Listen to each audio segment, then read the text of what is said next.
আমার প্রথম ঈদগাহ মাহে নামাজ পড়ানো আপনাদের এই জায়গায়, পাশাপাশি আমার জীবনের প্রথম মাহফিল আজকেরটা। আলহামদুলিল্লাহ। হারিয়ে যাব একদিন আমি রব নাই ভুবনে চিরদিন, হারিয়ে যাব একদিন আমি রব নাই ভুবনে চিরদিন। ক্ষমা করে দিও তোমরা আমায়, ক্ষমা করে দিও তোমরা আমায়, ভুল করে থাকি যদি কোনো দিন, হারিয়ে যাব একদিন আমি রব নাই ভুবনে চিরদিন।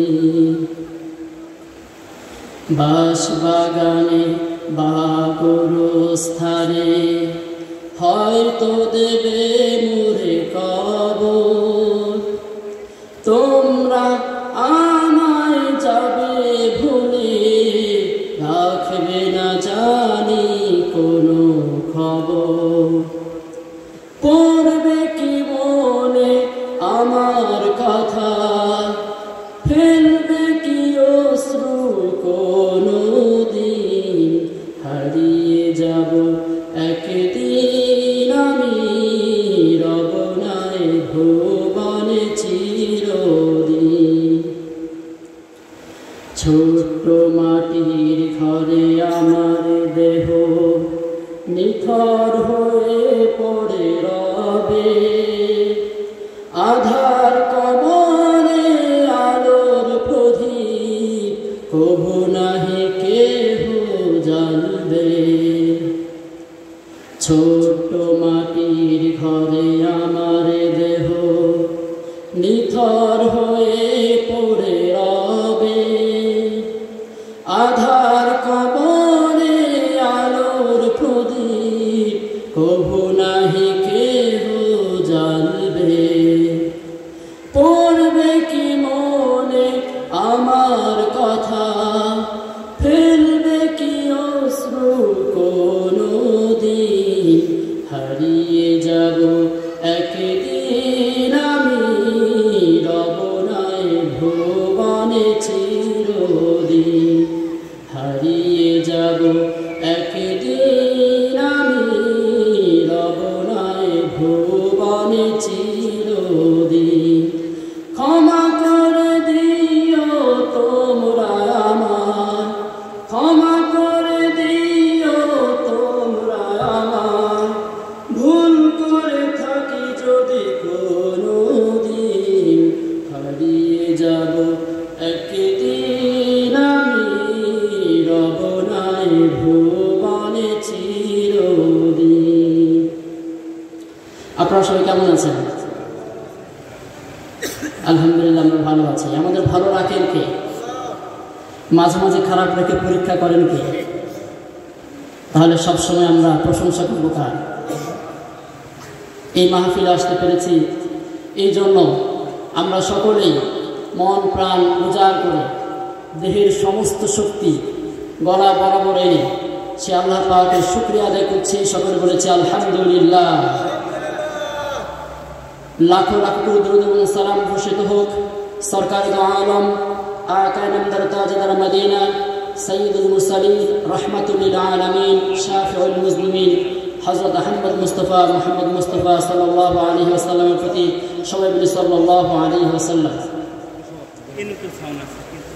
পবিত্র কোরআনের ছোট্ট একটি সূরা সূরাতুল আলা, এই সূরার 16 এবং 17 নম্বর আয়াত। এই আয়াতের আলোকেই অল্প কিছু কথা বলার চেষ্টা করব। ওমা তাওফীকি ইল্লা বিল্লাহ। মহান আল্লাহ পাক রব্বুল আলামিন বলেন, বাল তুসিরুনাল হায়াতাদ দুনিয়া ওয়াল আখিরাতু খায়রুন ওয়া আবকা। আল্লাহ পাক রব্বুল আলামিন বলেন, তোমরা এই পৃথিবীকে অনেক বড় মনে করো, পৃথিবীকে সব কিছু মনে করো, কিন্তু পৃথিবী এত বড় না, এই পৃথিবীর চেয়েও বড় বিষয় আছে কিনা? কিয়ামতের দিন এই সব কিছু ধ্বংস হয়ে যাবে। এই পৃথিবী হচ্ছে ক্ষণস্থায়ী, এটা শেষ হয়ে যাবে।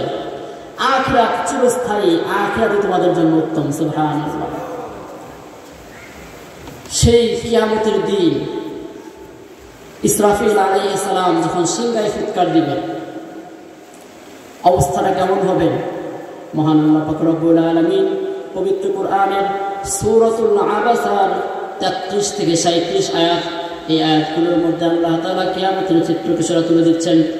আল্লাহ পাক রব্বুল আলামিন বলেন, ফাইদা জাআতিস সাখা, ইসরাফিল আলাইহিস সালাম যখন সিংহায় ফুৎকার দিবেন, এই সিংহার ফুৎকার আওয়াজ যখন ধ্বনি প্রতিধ্বনি হয়ে সব কিছু লণ্ডভণ্ড করে দেবে। ইয়াউমা ইয়াফিরুল মারউ মিন আখিহি, সেই আওয়াজটা এত ভয়াবহ, এত বিকট, এত ভয়ঙ্কর হবে, যেই দিন মানুষগুলো তার ভাই থেকে দূরে পালিয়ে বেড়াবে, উদ্ভ্রান্ত হয়ে সব কিছু ভুলে নাফসি নাফসি বলে সবাই দৌড় দিবে, হায় আমার কি হবে, আমার কি হবে। এমন যখন হবে, এক ভাই আরেক ভাই থেকে পালায়ে বেড়াবে।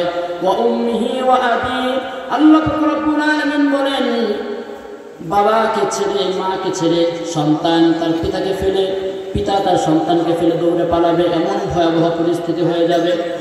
ওয়াসাহিবাতিহি ওয়া বানি, নিজের প্রিয়তমা স্ত্রী যার জন্য জীবনটা সব শেষ করে দিচ্ছে, সেই প্রিয়তমা স্ত্রীকে ফেলে রেখে সন্তান যার জন্য জীবনের সব উপার্জন, সব রিস্ক নিতে বাবা প্রস্তুত, সেই সন্তানকে ফেলে দিয়ে সবাই দৌড়ে পালাবে।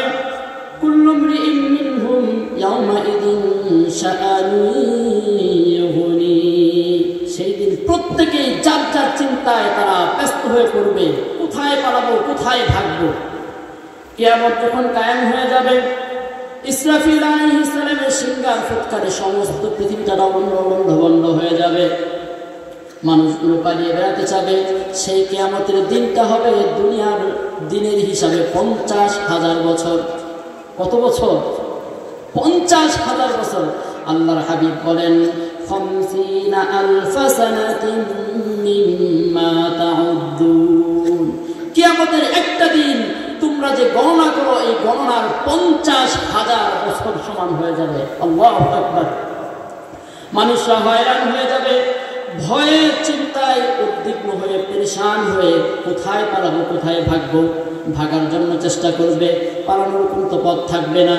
কিয়ামতের মাঠ যখন কায়েম হয়ে যাবে, আল্লাহ পাক রব্বুল আলামিন আদম আলাইহিস সালাম থেকে শুরু করে কিয়ামত পর্যন্ত যতগুলো মানুষ দুনিয়াতে আছে সবাই উপস্থিত হয়ে যাবে। কিয়ামতের প্রথম প্রকাশ যখন হয়ে যাবে, সূর্য আজকে পৃথিবী থেকে কত কোটি কোটি দূর থেকে তাপ দিচ্ছে, এই তাপ, এই ফাল্গুন মাস চলছে, চৈত্র বৈশাখ মাসে আমরা সূর্যের তাপে দুপুরে বেলা দাঁড়াতে পারি না। এই এত দূরে আল্লাহ পাক রব্বুল আলামিন তারপরেও সূর্যের মধ্যে কতগুলো ফিল্টারের ব্যবস্থা করে দিয়েছেন। আয়নোস্ফিয়ার, ট্রাটোস্ফিয়ার, ট্রাফোস্ফিয়ার, এই প্রত্যেকটা ফিল্টারে সূর্যের তাপগুলো পরিশোধিত হয়ে হয়ে পৃথিবীতে আসে। সেই দিন সূর্যকে আল্লাহ তাআলা অর্ডার দিয়ে দিবে, সূর্য তোর যত তেজ আছে আজকে প্রদর্শন কর। সূর্য যখন প্রথম প্রকাশটা দিবে, সূর্যের প্রথম প্রকাশের সাথে সাথে জমিনটা সঙ্গে সঙ্গে তামা হয়ে যাবে, তামার মতো শক্ত হয়ে গরম হয়ে যাবে।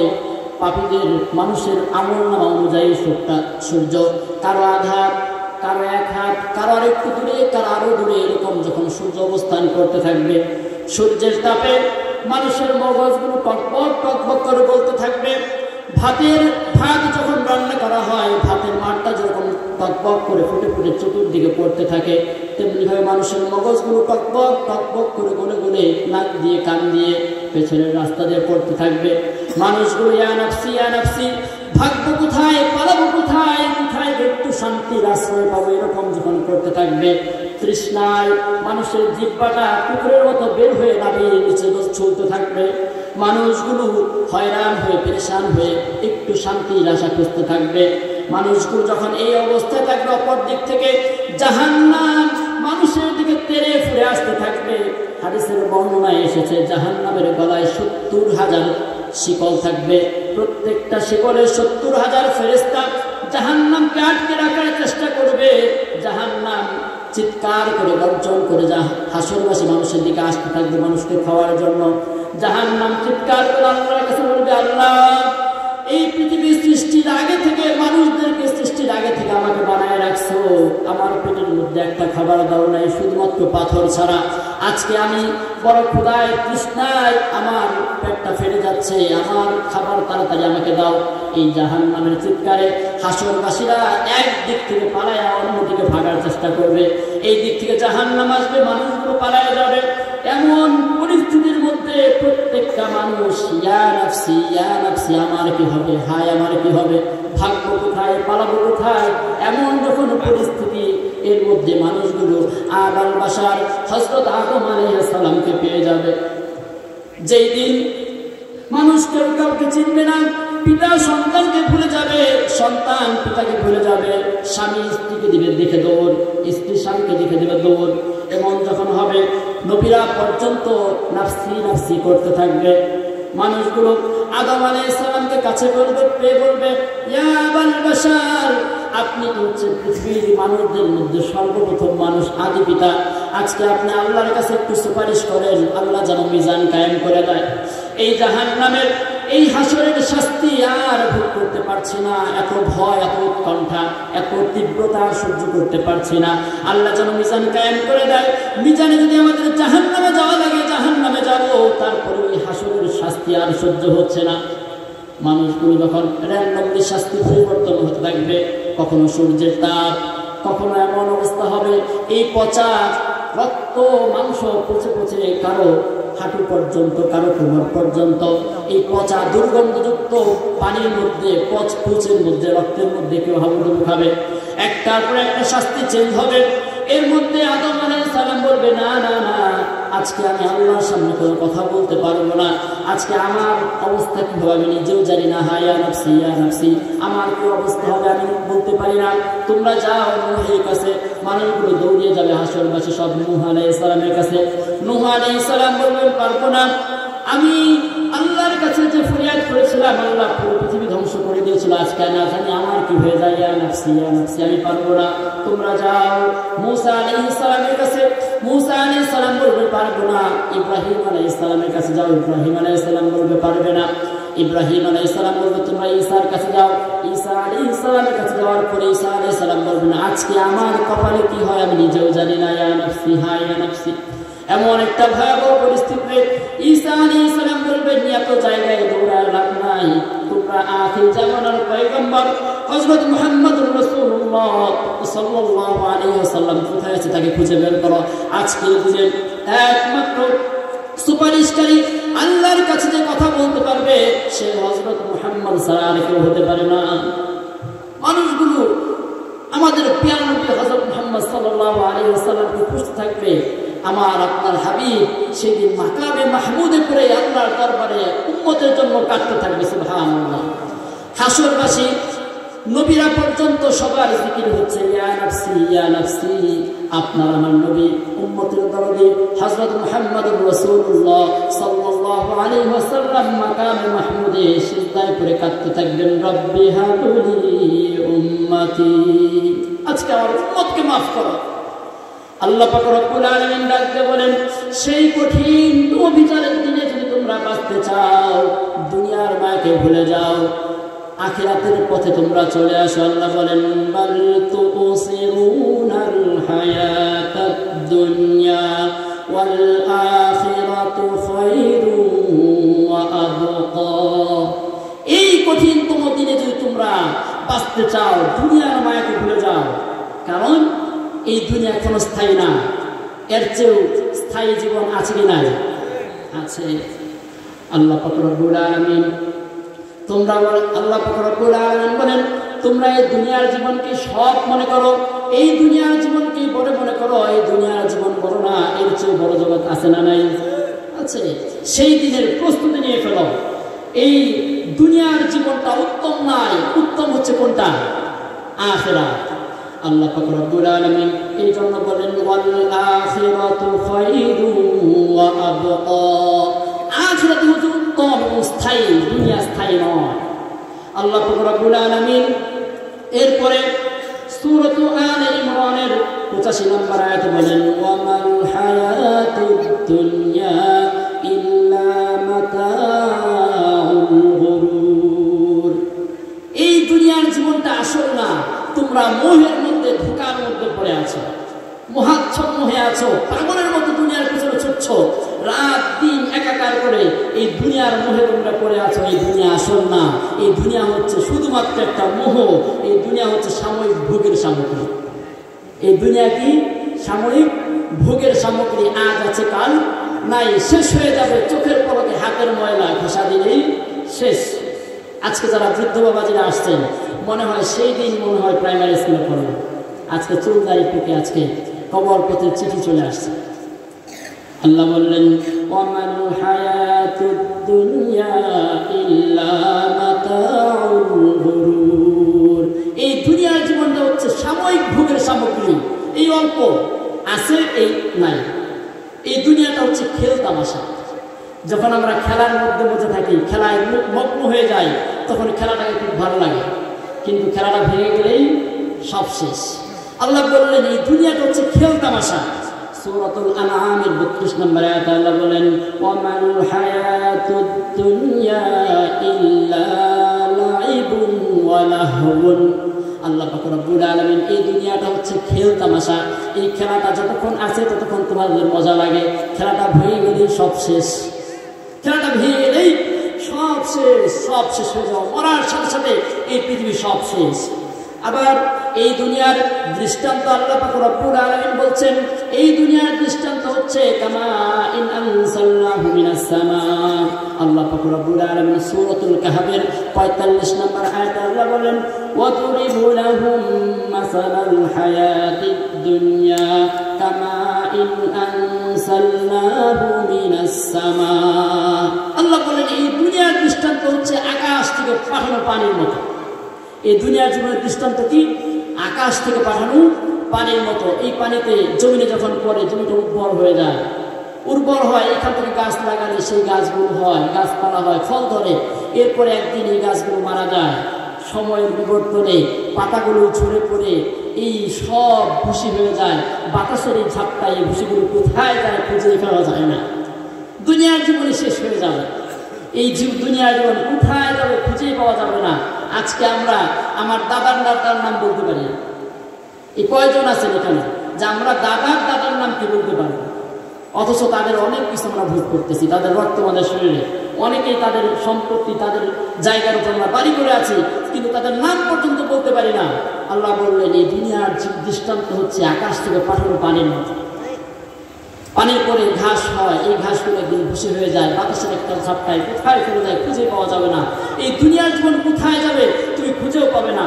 আমরা লোভের মধ্যে আছি, দুনিয়ার জীবন কোথায় যাবে খুঁজেই পাওয়া যাবে না। টিকে থাকবে, অবশিষ্ট থাকবে একমাত্র আমাদের জন্য অপেক্ষা করছে সেই কালটার নাম কি?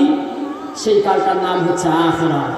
আমরা লোভের মধ্যে পড়ে আছি, লোভের মধ্যে পড়ে আছি, লোভাতুর হয়ে আছি দুনিয়ার পিছনে। মরণ আসলেই, কখন যে মরণ আসে আমরা বলতে পারি? কখন মরণ আসবে আমরা জানি না, কোন সময় চলে আসবে। এই দুনিয়ার জীবনের দৃষ্টান্ত হচ্ছে 4টা স্বর্ণের টুকরা আর 3টা লাশের মতো। একটু মনোযোগ দেন, এই দুনিয়ার জীবনের দৃষ্টান্ত কেমন? 4টা স্বর্ণের টুকরা, লাশ কয়টা? 3টা। বনি ইসরায়েলের জামানায় 3জন যুবক ভাগ্যের সন্ধানে তারা বাড়ির থেকে কাজের সন্ধানে বেরিয়েছে। চলতে চলতে পথে মধ্যে মরুভূমিতে চলছে, চলতে চলতে এই 3জন যুবক 4টা স্বর্ণের টুকরা পেয়েছে। কয়টা স্বর্ণের টুকরা? 4টা স্বর্ণের টুকরা পেয়েছে। পাওয়ার পরে তারা খুব খুশি, বাকুম। এখন আমাদের পায়ে কি? আমরাই রাজা। কাজ করার জন্য তারা বাইরে যাচ্ছে, এমন অবস্থায় 4 টুকরা স্বর্ণ পেয়েছে, তারা খুব খুশি। এই মরুভূমিতে অনেক সফরের কারণে তারা ক্লান্ত হয়ে গেছিল, ক্ষুধার্ত হয়ে গিয়েছিল। তারা এক বন্ধুকে বলল, বন্ধু যাও বাজার থেকে আমাদের জন্য কিছু খাবার কিনে আনো, আমাদের তার কাজ করা লাগবে না, খাবার খেয়ে আমরা এই জায়গা থেকে এই স্বর্ণের টুকরা 4টা ভাগ করে নিয়ে বাড়িতে চলে যাব। এক বন্ধু বাজারে চলে গেল, যে 2জন এই জায়গায় আছে, এই 2জন ভাবতেছে স্বর্ণের টুকরা হলো কয়টা? 4টা। 3 জনে ভাগ করতে গেলে ভাঙাভাঙি করা লাগবে। এই ভাঙাভাঙির কি দরকার? ও আসুক, আমরা দুইজন ওরে কি করি, মেরে ফেলি। তারপরে তুই নিবি দুইটা, আমি নিব দুইটা। মনোযোগ আছে আপনাদের?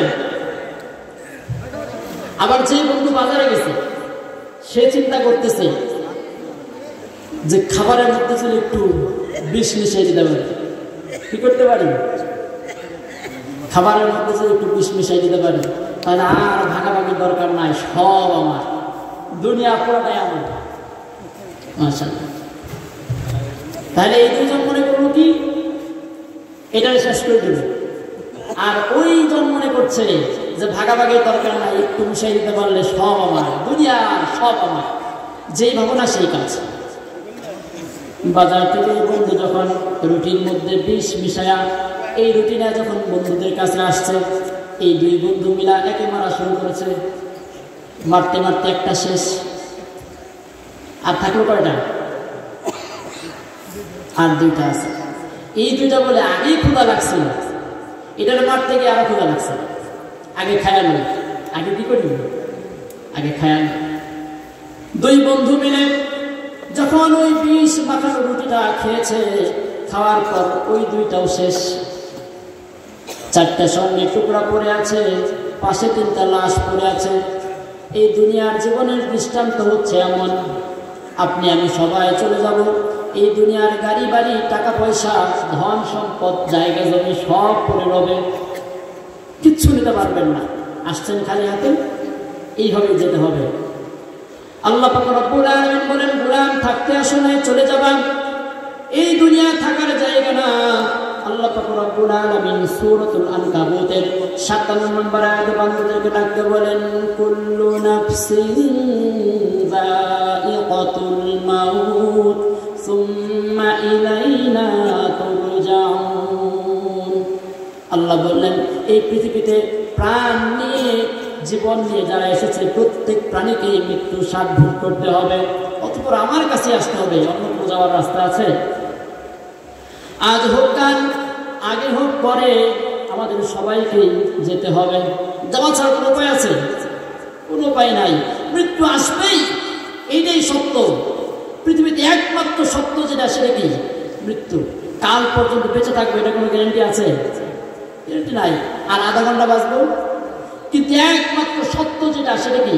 মৃত্যু। অবশ্যই অবশ্যই আসবে। কাল বেঁচে থাকবো, আগামী বছর এই করবো, সেই করবো, এগুলো সব মিথ্যা, কোনটাই সঠিক হওয়ার সম্ভাবনা নাই। কিন্তু মৃত্যু যে আসবে, এটাই সঠিক। আল্লাহ পাক রব্বুল আলামিন সূরাতুন নিসা ৭৮ নম্বর আয়াতে বলেন, আইনামা তাকুনু ইদরিকুমুল মাউত ওয়ালাউ কুনতুম ফি বুরুজিন মুশাইয়্যিদা। আল্লাহ পাক রব্বুল আলামিন ডাকতে বলেন, তুমি যেই জায়গায় থাকো না কেন, যেইখানে গিয়ে পালাও না কেন, মৃত্যু অবশ্যই অবশ্যই আসবে। মৃত্যু থেকে পালানোর কোনো পথ নাই। মৃত্যু থেকে যতই পালাও, মরণ তোমায় লইবে ঘিরি। যদিও সুদূর আকাশ পানে, পালাও সেথায় লাগিয়ে সিঁড়ি। পালানোর কোনো পথ নাই, আসবেই। এরপর আল্লাহ পাক রব্বুল আলামিন বলেন, এই মৃত্যু যখন আসবে, এই মৃত্যুর কষ্ট, মৃত্যুর যে স্বাদ, এটা সবাইকে ভোগ করতে হবে। আল্লাহ পাক রব্বুল আলামিন সূরাতুল কাফের 19 নম্বর আয়াতে বলেন, ওয়াজাআত সাকরাতুল মাউত ওয়াজাআত সাকরাতুল মাউত বিল হক। আল্লাহ পাক রব্বুল আলামিন, মৃত্যুর কষ্ট এটা আসবেই আসবে, সবাইকে মৃত্যুর স্বাদ ভোগ করতে হবে। আবার এই মৃত্যু যখন আসবে, তখন পালানোর কোনো পথ থাকবে? ওয়ালাউ কুনতুম ফি বুরুজিন মুশাইয়্যিদা, যদি তোমরা এই লোহা দিয়ে এরকম খুব প্রকাণ্ড প্রাচীর আকারে একটা দুর্গ করে ওর ভিতরে আশ্রয় নাও, ওই জায়গাও মৃত্যু ছাড়বে না। এই মৃত্যুর জন্য আল্লাহ পাক রব্বুল আলামিন একটা নির্দিষ্ট সময় বেঁধে দিয়েছেন। এই সময় বেঁধে দিয়েছেন কে? আল্লাহ পাক রব্বুল আলামিন সূরাতুল আরাফের 34 নম্বর আয়াতে বলেন, ওয়াল কুল্লি উম্মাতিন আজাল ফাইযা জাআ আজালুহা লা ইস্তাখিরুনা সাআতান ওয়া লা ইস্তাকদিমুন। আল্লাহ বললেন, এই মৃত্যুর জন্য প্রত্যেক উম্মতের প্রত্যেক মানুষের মৃত্যুর জন্য একটা নির্দিষ্ট সময় আছে। ফাইদা জাআ আজালুহা, যখন সেই সময়টা চলে আসে, লা ইস্তাখিরুনা সাআতান ওয়া লা ইস্তাকদিমুন, এক সেকেন্ড আগেও হবে না, এক সেকেন্ড পরেও হবে না, একদম সময় মতো হবে। আমার মৃত্যুর সময় যখন, এই সময় থেকে এক সেকেন্ড আগে করা হবে না, এক সেকেন্ড মৃত্যু আসবেই, সময় মতো আসবে। এই পৃথিবীতে আসার একটা সিস্টেম আছে। আগে আসছে দাদা, তারপর বাবা, তারপর আমার ভাই বোন, তারপর আমি, তারপর আমার ছেলে, আমার নাতি, তারপর আরো। কিন্তু যাওয়ার কোনো সিস্টেম আছে? দাদা আগে আসতে দাদাই চলে যাবে এরকম। বৃদ্ধ দাদারা বেঁচে থাকে, যুবক নাতিরা চলে যায়, যায় কি যায় না? মায়ের আগে মেয়ে চলে যায়, মুরব্বী বৃদ্ধ বাবাজিরা বেঁচে থাকে, আমাদের মতো যুবকরা চলে যায়। আবার অসুস্থ মানুষগুলো হাসপাতালের বেডে পড়ে থাকে, ডাক্তাররা চলে যায়, হয় কি হয় না? এই জন্য এই মৃত্যুর একটি সময় আল্লাহ নির্ধারণ করে দিয়েছে, যার জন্য যে সময়টা, ওই সময়ে তার মৃত্যুবরণ হবে। পৃথিবীতে আমরা কত ধরনের মৃত্যু দেখি। খাবার টেবিলে মানুষ খাইতে খাইতে মারা যায়, আছে না নাই? ফুটবলার ফুটবল খেলতে খেলতে মারা যায়, সংবাদ পাঠক টেলিভিশনে সংবাদ পড়তে পড়তে নাই, রোড অ্যাক্সিডেন্টে মানুষগুলো মারা যায়, আগুনে পড়ে ভূমিকম্পে মারা যায়, নদীতে ডুবে মারা যায়, আকাশে বিমান ক্রাশ করে মারা যায়। আবার বিভিন্ন সুপার মলে দেখা যায়, সিসিটিভির ফুটেজে দেখবেন, এক লোক হঠাৎ করে অ্যাক্সিলেটরে উঠতেছে, উঠতে উঠতে হুট করে বুকটা ধরে বসে পড়ছে, আর নাই। সিসিটিভি ফুটেজে দেখা যাচ্ছে উঠতেছে, হঠাৎ করে বুকে হাত দিয়ে বসে পড়ছে, আর নাই। কত মানুষ বিছানায় সে ঘুমায়, সকালবেলা আর ওঠে না। আবার অনেক আল্লাহর বান্দারা আছে, শেষ রাত্রে জুমার নামাজে, রমজান মাসে তারাবি নামাজে যখন সিজদায় যায়, আল্লাহর বান্দা ওই জায়গা থেকে আল্লাহর কাছে চলে যায়। কত ধরনের মৃত্যু। আমরা আল্লাহর কাছে বলবো, আল্লাহ আমাদেরকে ভালো মৃত্যু দান করো, আমাদেরকে ইমানি মৃত্যু দান করবে না। আমি ইমানের পথে অবিচল থেকে আমার মরণ যেন হয়, ইমানের পথে অবিচল থেকে আমার মরণ যেন হয়। তোমারই কাছে মিনতি আমার, তোমারই কাছে মিনতি আমার, ও গো রহিম দয়াময়, ইমানের পথে অবিচল থেকে আমার মরণ যেন হয়। আমিন। আবার আমরা কোথায় মারা যাব এটা আমরা জানি, কে কোথায় মারা যাবো আমরা তাও জানি না।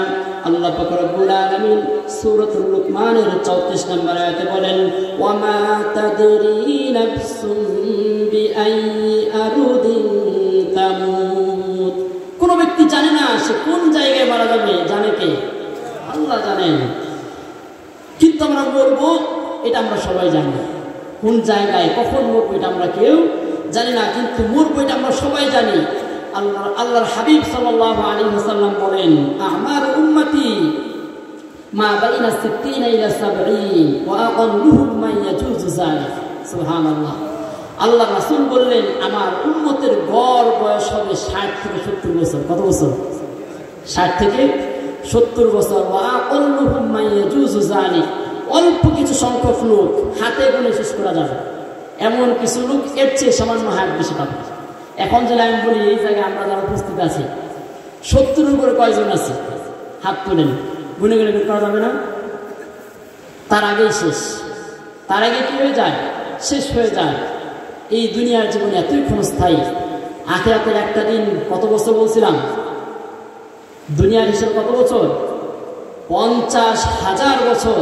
হিসাব করে দেখেন, আখিরাতের একটা দিন যদি দুনিয়ার হিসেবে 50 বছর হয়, তাহলে আমার 70 বছর কয় সেকেন্ড? 70 বছর 6 সেকেন্ড হিসাব করতে হবে। এই যে মুরব্বীরা দাড়ি পেকে গিয়েছে, রোড অ্যাক্সিডেন্টে মারা যাচ্ছে, সব জায়গায় মানুষগুলো ধপাস ধপাস করে মারা যাচ্ছে, ভূমিকম্পে, আগুনে পড়ে, রোড অ্যাক্সিডেন্টে এই মানুষগুলো মারা যাচ্ছে। তুমি কি তোমাদের টনক মরে না? তোমাকে যেতে হবে, এই কথা কি মনে হয় না? যেতে হবে। এই যে পাশে গুরুস্থানে আসতে হবে। আল্লাহ রাসূল বলেন, আকসিরু যিকর হাযিমিল লাযাত। এই দুনিয়ার সব স্বাদকে পাংশা করে দেওয়ার মতো, দুনিয়ার সব খেলাকে শেষ করে দেওয়ার যেই জিনিসটা আছে মৃত্যু, এটাকে তোমরা স্মরণ করো। মরণকে স্মরণ করলে জাহান্নামকে বরণ করা লাগে না। মরণকে স্মরণ করলে জাহান্নামের কথা কি করা লাগে না? জাহান্নাম বরণ করতে হয় না। আমার মরণ আসিবে কখন কেউ তো জানে না। জানি আমরা? আমার মরণ আসিবে কখন কেউ তো জানে না। আমি মরে গেলে আমায় তোমরা ভুইলা যাও না। আমি চলে গেলে আমায় তোমরা ভুইলা যাও না। আমার মরণ আসিবে কখন কেউ তো জানে না। আমার মরণ আসিবে কখন কেউ তো জানে না। এই দুনিয়া চিরজীবন থাকার জায়গা না। অন্ধকার কবর যে আমার আসল ঠিকানা। এই দুনিয়া চিরজীবন থাকার জায়গা না। অন্ধকার কবর যে আমার আসল ঠিকানা। সবাই রেখে আমায় চলে যাবে, সঙ্গী হবে না। সবাই রেখে আমায় চলে যাবে, সঙ্গী হবে না। আমার মরণ আসিবে কখন কেউ তো জানে না। এই মরণের জন্য আল্লাহ তাআলা একটা স্পেশাল ফেরেশতা নির্ধারণ করে রাখছেন। এই মরণের জন্য একটা স্পেশাল ফেরেশতা নির্ধারণ করে রাখছে। নাম কি? আজরাইল। কার সাথে দেখা হয়েছে আমাদের? দেখা হইলে এই জায়গায় থাকার কথা না। দেখা হইলে এই জায়গায় থাকার কথা না। আর অনেকেই আমরা মারাত্মক বড় অ্যাক্সিডেন্ট থেকে যখন বেঁচে আসি তখন বলি যে আজকে প্রায় আজরাইলের সাথে দেখা হয়েছে, আজকে প্রায়। তো এরকম একটা ঘটনা আর কি। ওই অনেক সময় হয় না যে একটা ফ্যামিলিতে বাবা মা মারা গেছে অনেক আগে, ভাইরা যারা আছে সবগুলো বৃদ্ধ হয়ে গেছে, 5-6 ভাই সবগুলো বৃদ্ধ হয়ে একদম বয়সের ভারে বাঁকা হয়ে গিয়েছে। এই বাড়িতে মনে করেন 40-50 বছর আর কেউ মারা যায় না এই ফ্যামিলিতে। হুট করে একদিন বড় ভাই মারা গেল। বড় ভাই মারা যাওয়ার পরে তার যে মিডিয়েট ছোট ভাই, উনিও তো যায় অবস্থা। উনি এমন কান্নাকাটি করতেছে যে তারে কেউ বোঝাইতে পারতেছে না। কাঁদছে তো কাঁদছে। এখন সবাই মিলে বোঝাইছে, ফের সবাই ফের, সে কাঁদতে গেছে। তখন একজন রাগ করে বলল, মানুষ বউ বললো তত কাঁদে না, তুই এত কাঁদতেছিস না। সে তখন বলছে যে আরে ভাই, কাঁদতেছি গিয়ে সাধে আজরাইল যে বাড়ি চিনে গেল। আজরাইল কিছু না গেল? আজরাইলের বাড়ি চেনা লাগে? আপনার সময় যখন হবে আজরাইল চলে আসবে। এই মরণের জন্য আল্লাহ তাআলা একটা স্পেশাল ফেরেশতা নির্ধারণ করে দিয়েছেন। তার নাম কি? মালাকুল মউত আজরাইল। জাস্ট টাইম আসে, অন টাইমে। 1 সেকেন্ড আগেও আসে না, 1 সেকেন্ড পরেও আসে না। আমার যখন সময় হয়ে যাবে আজরাইল অটোমেটিক চলে আসবে। আজরাইলের বাড়ি চিনতে হয় না। একটা ইসরায়েলিয়াত আছে হযরত সুলাইমান আলাইহিস সালামের ঘটনা।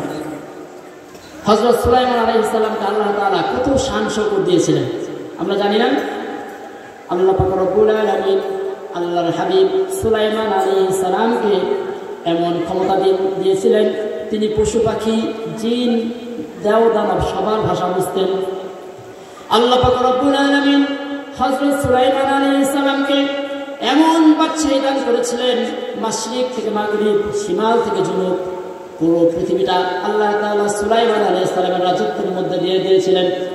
আল্লাহ পাক রব্বুল আলামিন সুলাইমান আলাইহিস সালামকে এমন একটা ক্ষমতা দিয়েছিলেন, একটা তখ্ত দান করেছিলেন, যে তখ্তের মধ্যে সিংহাসনের মধ্যে সুলাইমান আলাইহিস সালাম তার বড় সিংহাসন ছিল, সিংহাসনে বসতেন। তার সভাসদ উজির নাজির সবাইকে নিয়ে সকালবেলা 1 মাসের রাস্তা, সন্ধ্যাবেলা 1 মাসের রাস্তা ভ্রমণ করতেন। সুবহানাল্লাহ। বাতাসকে অর্ডার করতেন, বাতাস চলো আজকে ওই জায়গায়। চোখের পলকে সুলাইমান আলাইহিস সালাম চলে আসতেন। এই সুলাইমান আলাইহিস সালাম আজরাইলের সাথে মাঝে মাঝে মিটিং করতেন। একদিন সভাসদরা বসে আছে, সুলাইমান আলাইহিস সালাম তার কাছে আজরাইল আসলো মানুষের আকৃতিতে। সুলাইমান আলাইহিস সালামের কাছে আজরাইল এসে কিছুক্ষণ বসে যাওয়ার সময় সুলাইমান আলাইহিস সালামের উজিরের দিকে বড় বড় চোখ করে চলে গেল। এই লোকটা তার তাকানো দেখে উজিরের পিলে চমকে গেল। উজির ভয়ে অস্থির হয়ে গেল। সুলাইমান আলাইহিস সালামকে উজির প্রশ্ন করল, হে আল্লাহর নবী সুলাইমান আলাইহিস সালাম, এই যে মাত্র আমাদের এখান থেকে একটা লোক বের হয়ে গেল, জীবনে কোনোদিন তাকে আপনার দরবারে দেখি নাই, আজকে সে আসলো চলে গেল, এই লোকটাকে? সুলাইমান আলাইহিস সালাম বললেন, তিনি হচ্ছেন মালাকুল মউত আজরাইল। এটা শোনার পরে উজিরের প্রাণে আরো পানি নাই, উজির ভয়ে অস্থির হয়ে গেছে। সুলাইমান আলাইহিস সালামকে বলছেন, সুলাইমান আলাইহিস সালাম, আপনি, আমি আমার জীবনের আশঙ্কা বোধ করছি, আপনি আমাকে হিন্দুস্তানের দূর ওই উপদ্বীপে আমার পৌঁছায় দেন, বাতাসটা আপনার অধীনে আছে, আপনি পৌঁছায় দেন, আমার এখানে থাকতে আমি আর স্বাচ্ছন্দ্য বোধ করছি না। সুলাইমান আলাইহিস সালাম বাতাসকে অর্ডার করলেন, বাতাস উজিরকে নিয়ে যাও হিন্দুস্তানের দূর উপদ্বীপে। বাতাস সঙ্গে সঙ্গে সুলাইমান আলাইহিস সালাম উজিরকে দূর উপদ্বীপে নিয়ে আসলো, হিন্দুস্তানের দূর উপদ্বীপে। কিছুক্ষণ পর আজরাইল আলাইহিস সালাম আবার সুলাইমান আলাইহিস সালামের কাছে হাজির। সুলাইমান আলাইহিস সালাম প্রশ্ন করলেন, হে আজরাইল, আপনি আসলেন, কিছু কথা বলে আবার হুট করে চলে গেলেন, কাহিনী কি? আজরাইল বলেন, হে আল্লাহর নবী সুলাইমান, আমি আপনার সাথে বসেছিলাম, আল্লাহ পাক রব্বুল আলামিন আমার কাছে পয়গাম পাঠালেন, এই এখনই অল্প কিছুক্ষণ পর হিন্দুস্তানের দূর উপদ্বীপ থেকে সুলাইমানের উজিরের জান কবজ করো। উজির কোথায় বসা? সুলাইমান আলাইহিস সালামের সাথে বসা, কিন্তু জান কবজ করতে হবে কোথায়? হিন্দুস্তানের দূর উপদ্বীপে। আজরাইল আলাইহিস সালাম বললেন, সময় তো হয়ে যাচ্ছে, মৃত্যু তো অন টাইমে হতে হয়, যার সময় 1 সেকেন্ড আগেও না 1 সেকেন্ড পরেও না, এখন উজির কেমনে যাবে জানি না, আমি আগে পৌঁছাইব। হে আল্লাহর নবী সুলাইমান, আমি যখন হিন্দুস্তানের ওই উপদ্বীপে চলে গিয়েছি, গিয়ে দেখে উজিরও হাজির, সঙ্গে সঙ্গে জান কবজ করে দিয়ে আসলাম। এই ঘটনা দ্বারা আমরা কি বুঝলাম? আমরা গ্রামের মুরব্বীরা বলে না যে যার মরণ যেখানে নাও ভাড়া করে যায়।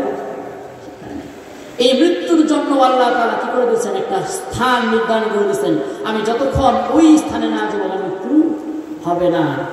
এই পৃথিবীতে মানুষগুলো যারা আছে তারা সবাই আল্লাহ আজরাইলকে দেখবে, আপনি দেখবেন, আমিও দেখব, আমি ভালো হলেও দেখবো, মন্দ হলেও দেখবো। কিন্তু ভালো আর মন্দ দুইজনের দেখার মধ্যে কি একই হবে নাকি পার্থক্য হবে? এখন থেকে খুবই মনোযোগ দিয়ে শুনবেন।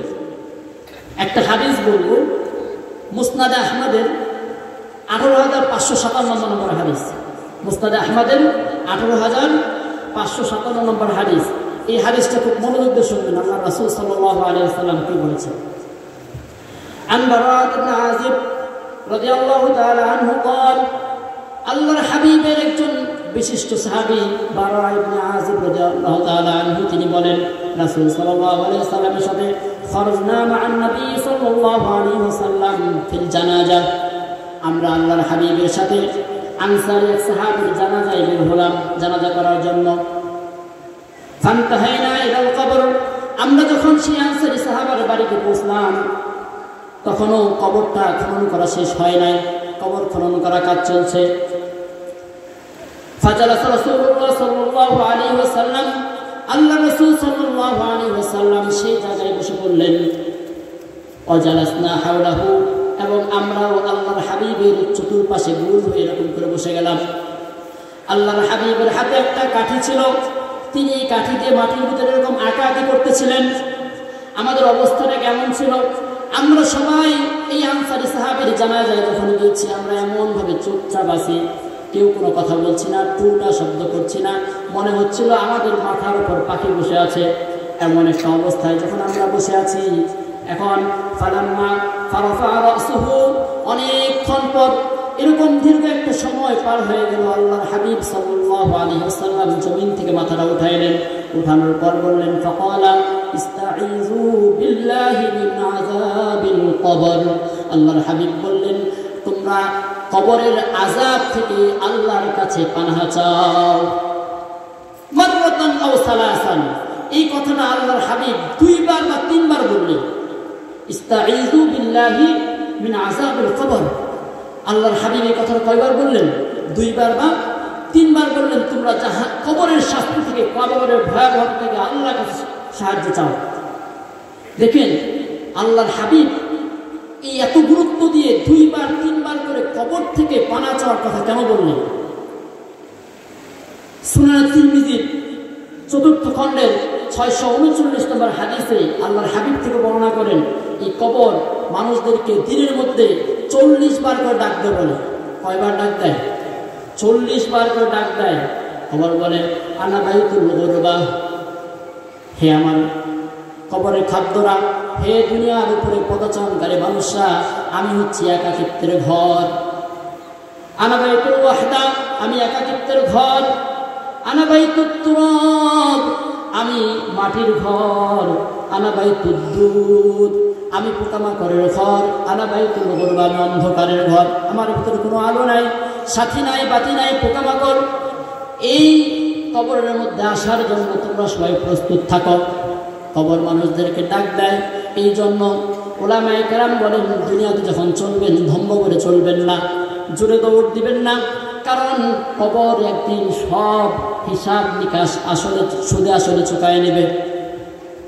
কবর এরকম করে ডাকতে বলে, কিন্তু মানুষগুলো তখন গুনায় লিপ্ত থাকে। এই কবরের পাশ দিয়ে মানুষ যখন আসে একটা পরিবর্তন হওয়ার কথা। আমরা কোথায় আসছি? এই যে কেন্দ্রীয় গুরুস্থানের পাশে আসছি।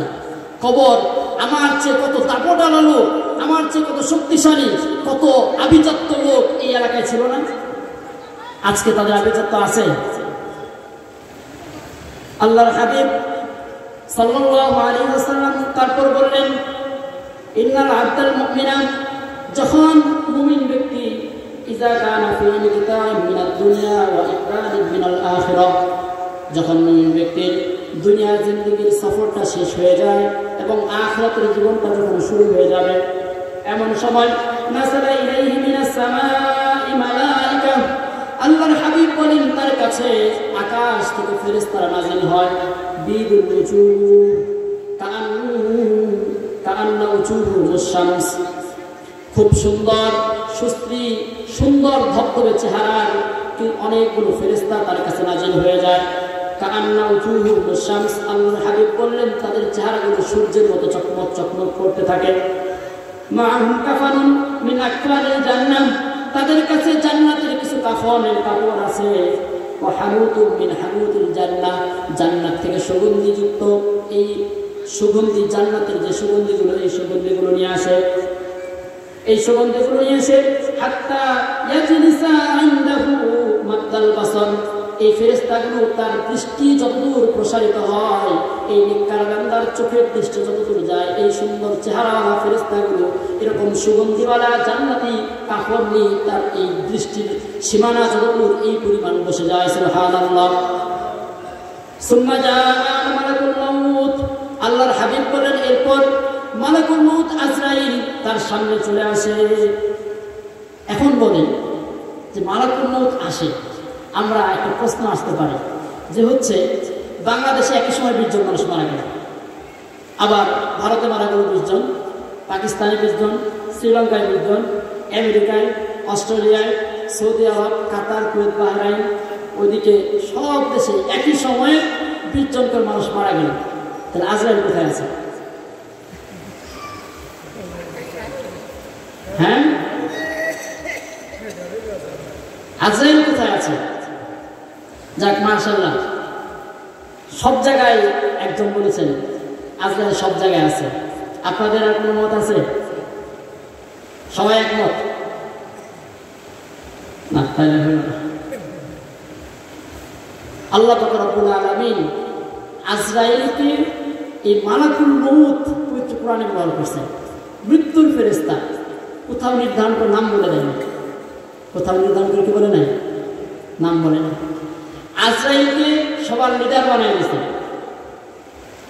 ধরেন প্রতিষ্ঠানের একজন প্রধান, তিনি যদি না গিয়ে আরেকজনকে প্রতিনিধি হিসেবে পাঠান, তার অনেক সার্ভার আছে, সবাই কাজ করে আসতে পারে। ঠিক তেমনি আল্লাহ তাআলা আজরাইলকে সবার ইনচার্জ বানিয়ে দিয়েছে। আজরাইলের সব জায়গায় যাওয়া লাগে না, মালাকুল মউত তার পক্ষ থেকে যায়। একই সময়ে যদি হাজার হাজার মানুষও মারা যায়, কোনো সমস্যা আছে? পৃথিবীর এক প্রান্ত অন্য প্রান্তে কোনো সমস্যা নাই।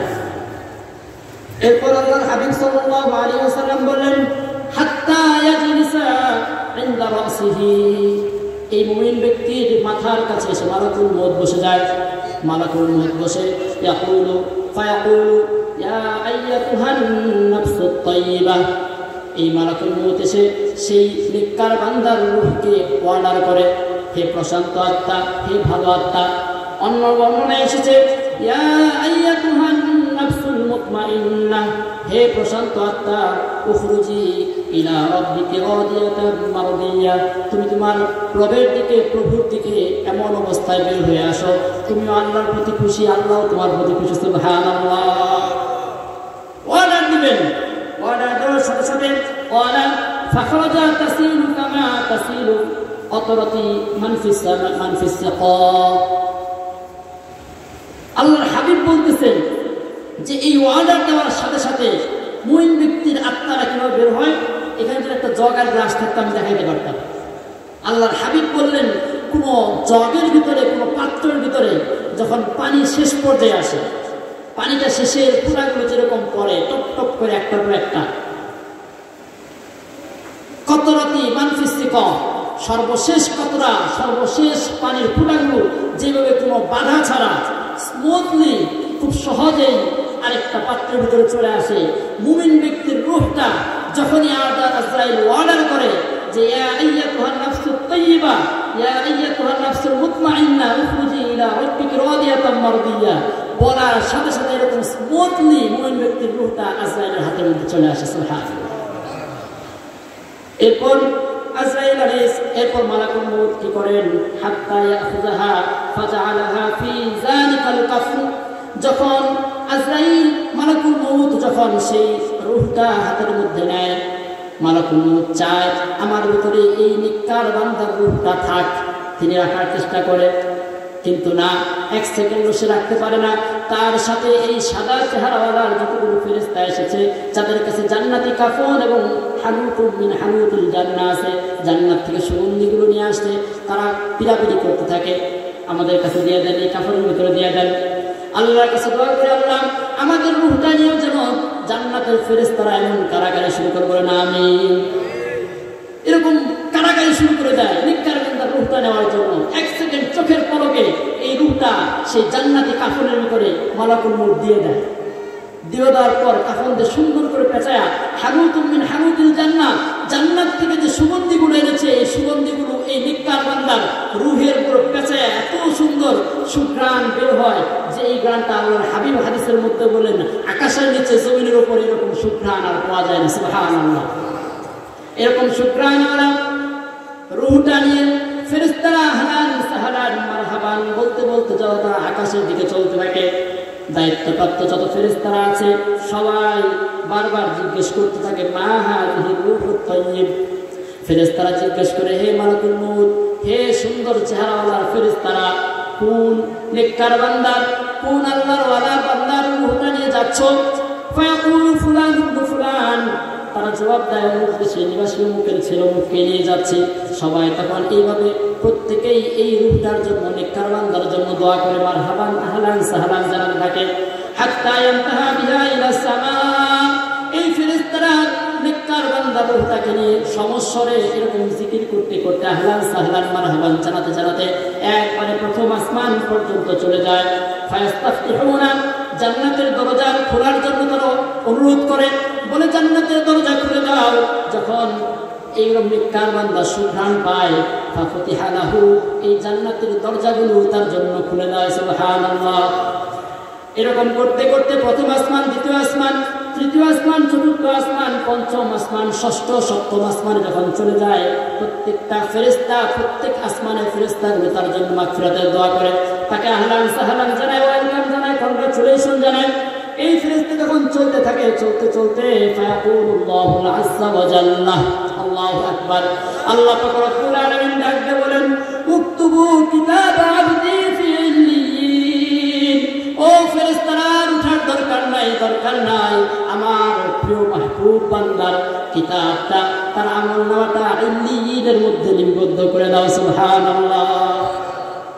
দেখেন ঈমানদারের আত্মাটা কোথায়? এখন কোথায়?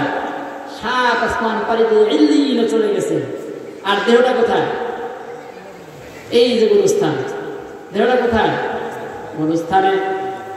এক বর্ণনায় বলা হয়েছে, এই দেহটাকে যখন মানুষজন প্রথম দাফন করায়, গোসল করায়, গোসল করানোর পরে কাফন করায়, এই যে ফেরেশতাগুলো এসেছে, কিছু ফেরেশতারা, হাজার হাজার ফেরেশতা এই জায়গায় অপেক্ষা করে। ঈমানদারের রূহটা যখন এই জায়গায় থাকে, সব সময় এই হাজার হাজার ফেরেশতা, সুন্দর চেহারাওয়ালা ফেরেশতারা ঈমানদারের সাথে পাহারা দেয়, গাড়ার বনার দেয়। মুক্তিযোদ্ধারা মারা গেলে গাড়ার বনার দেয় না? এই ঈমানদার ব্যক্তির রূহের কাছে হাজার হাজার সুন্দর চেহারাওয়ালা ফেরেশতারা গাড়ার বনার দিয়ে তাকে তার বাড়ি থেকে গুরুস্থান পর্যন্ত নিয়ে আসে। হাদিসে পাকের মধ্যে আসছে, যখন কোনো মুমিন ব্যক্তি মারা যায়, মারা যাওয়ার পরে তার যে এলাকাবাসী আছে তার উপর একটা হক হচ্ছে, যখন কোনো মুমিন ব্যক্তি মারা যায়, অন্য মুমিনদের উপর হক হচ্ছে তার জানাজায় উপস্থিত হওয়া। এটা সামাজিক একটি ইবাদত, ফরজে কিফায়া। আপনি এলাকাবাসীর পক্ষ থেকে যদি একজন মানুষও জানাজায় উপস্থিত না হয়, এলাকার সবাই গুনাহগার, এলাকার সবাই। আর যদি কিছু সংখ্যক মানুষ উপস্থিত হয়, বাকি যারা আসতে পারে না তাদেরটা মাফ হয়ে যাবে। কিন্তু যারা আসলো তাদের সওয়াব কি জানেন? ভালো করে শুনে রাখেন। আল্লাহর হাবিব সাল্লাল্লাহু আলাইহি ওয়াসাল্লাম বললেন যে, যে ব্যক্তি কোনো তার মুসলিম ভাইয়ের জানাজায় উপস্থিত হলো, আল্লাহ তাআলা তাকে 1 কিরা পরিমাণ সওয়াব দেয়। সুবহানাল্লাহ। যে ব্যক্তি শুধু জানাজা না, জানাজার সাথে সাথে দাফন কাফনে অংশগ্রহণ করলো, তার জন্য 2 কিরা। আল্লাহর হাবিবের সাহাবারা প্রশ্ন করলেন, ইয়া রাসূলুল্লাহ, মাল কিরা ইয়া রাসূলুল্লাহ, এই কিরাতটা কি? আল্লাহর হাবিব সাল্লাল্লাহু আলাইহি ওয়াসাল্লাম উহুদ পাহাড়টা দেখায় বললেন, এই উহুদ পাহাড়টা হচ্ছে 1 কিরা। সুবহানাল্লাহ। তাহলে দেখেন কত সহজে আমরা সওয়াব পেয়ে যাচ্ছি, আমরা এটা খেয়াল করি না। এখন তো আমাদের দেশে একটা ট্রেন্ডিং বেরোচ্ছে, জানাজার সময় চলে যায়, এদিকে আর আসে না, দাফন কাফনে আর আসে না। অল্প একটু সময়ের জন্য আপনি কত বড় লস করছেন। জানাজায় করছেন আপনার কয় কিরাত? 1 কিরাত। দাফন কাফনে অংশগ্রহণ করছেন 2 কিরাত। আর আরেকটা বিষয়, যে আমাদের মধ্যে এখন অনেকেই নিজেদের মধ্যে নিজেদের বাড়িতে দাফন কাফন করার জন্য আমরা চেষ্টা করি, কিন্তু কত বড় ফজিলত আমরা মিস করি, যে যদি কেন্দ্রীয় কোনো স্থান হয়, সেই জায়গায় যদি আমরা আমাদের মাইয়াদেরকে দাফন করতে পারি, ফজিলত কি? প্রত্যেক দিন কেউ না কেউ, তার বাবার হোক, ছেলের হোক, স্ত্রীর হোক, বন্ধু বান্ধবের হোক, ভাইয়ের হোক, কবর জিয়ারত করতে আসে না? অল্প কিছুদিন পর পরে কেউ না কেউ মারা যাচ্ছে, এমনও হয় একজনের 2 একজন মারা যায়। যখন ইমাম সাহেবরা দোয়া করে, শুধুমাত্র ওই ব্যক্তির জন্য দোয়া করে। আমরা কি বলি? যে এই গুরুস্থানে যত মায়ের শহীদ আছে সবার কবর মাফ করে দেন। তা আপনি সওয়াব থেকে কেন বঞ্চিত হবেন? আজকে আপনি মারা যান, আপনার সন্তান হয়তো আপনার কথা মনে রাখবে, আপনার নাতি নাতি আপনার কবরে একদিনও যাবে না। এমন একদিন আসবে যে হয়তো বা জায়গা জমির দাম বেড়ে যাবে, আপনার কবরের উপর তার ঘর বন্ধনায় থাকতে পারে। আজকে আমার দাদার কবর কোথায় হয়েছে আমি জানি না, আমার দাদার বাবার কবর কোথায় হয়েছে তাই তো জানি না। তাহলে আর যদি গুরুস্থানের জন্য ওয়াকফকৃত জায়গায় আমাদের দাফনটা হয়, এই জায়গায় কোনোদিন বিল্ডিং হওয়ার সম্ভাবনা আছে? তাহলে ইনশাল্লাহ আমরা এই বুদ্ধিটা রাখবো ইনশাল্লাহ মাথায়। আমরা যদি গুরুস্থান হয়, পাশে মাশাআল্লাহ কত সুন্দর মাদ্রাসা হয়েছে, জান্নাতের বাগানের ফুলরা এখানে পড়াশোনা করে, এইখান থেকে গুনগুন করে সারাদিন কোরআনের হাদিসের তেলাওয়াত হয়। তো এই আমরা যেন এই গুরুস্থানের যত ধরনের সহযোগিতা আছে, যত ধরনের কাজ আছে, আমরা যেন সর্বাগ্রে আগে ঝাঁপাই পড়ি, কারণ আমার আগে যেন শুইতে হবে, এই জায়গায় বন্দোবস্ত আমরা করতে পারি। যেটা বলছিলাম, এরপর আল্লাহ রাসূল কোথায় বসে আছেন, এই হাদিসটা যেটা আলোচনা করছিলাম, আল্লাহ রাসূল কোথায়? এক আনসারী সাহাবীর জানাজায় গিয়ে কথাগুলো বলছেন, মনে আছে আপনাদের? আল্লাহ রাসূল সাল্লাল্লাহু আলাইহি ওয়াসাল্লাম হাদিসটা বলছেন, আল্লাহ পাক রব্বুল আলামিন এই নেককার বান্দার রূহটা যখন 7 আসমান উপরে চলে যায়, আল্লাহ ডাকতে বলেন, উক্তুব কিতাবি কিতাবা আবদি ফি ইল্লিয়িন, আমার এই মহব্বতের বান্দাটা, আমার এই আদরের বান্দার কিতাবটা ইল্লিয়িনের ভিতরে লিখে রাখো। বান্দার আত্মাটা ওই জায়গায়, তার দেহটা গুরুস্থানে। এখন যখন ইমানদারের সাথে হাজার হাজার ফেরেশতাগুলো তার দাফন কাফন অংশগ্রহণ করে, তাকে আহলান সাহলান জানায়, মারহাবান জানায়, গাড় ওয়ানার জানায়, যখন কবরে দাফন করা হয়। এরপর আল্লাহ রব্বুল আলামিন বলেন, ওয়াঈদু ইলাল আরদি, তার রূহটাকে তুমি তার দেহের ভিতরে ফিরায় দাও, আমলটা লিখে রাখো ইল্লিয়িনে, তার রূহটাকে কোথায় দিয়ে দাও? দেহের ভিতরে দিয়ে দাও।